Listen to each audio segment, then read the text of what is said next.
tenia molta curiositat, Dalí. Sabia tot el que passava per tot. I sabia que a Cadaqués en aquell moment hi havia un jove de Can Pitxot que estava pintant unes coses particulars, unes pedres, un món mineral. Els meus maniquís només funcionen aquí a darrere meu, en el meu taller, i per la meva satisfacció. I estan en funció de la meva pintura, de la realització pictòrica que jo faré després. Els paisatges que jo podia pintar a Cadaqués estaven molt més concentrats amb la contemplació d'un sol objecte, que no calia mirar tants panorames.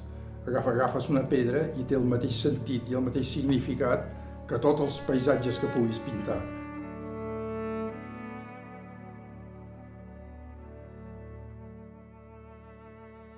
Jo a vegades presumeixo una mica de que pinto les coses que tinc a prop de casa, que són les meves pedres.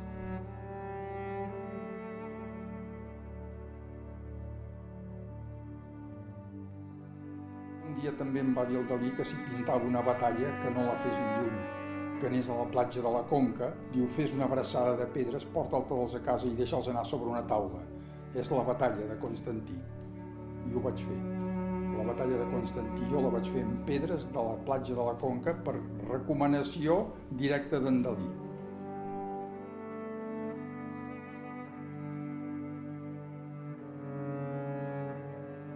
I el Dalí em va telefonar, que és quan ja va voler que jo col·laborés amb ell en el Museu Dalí.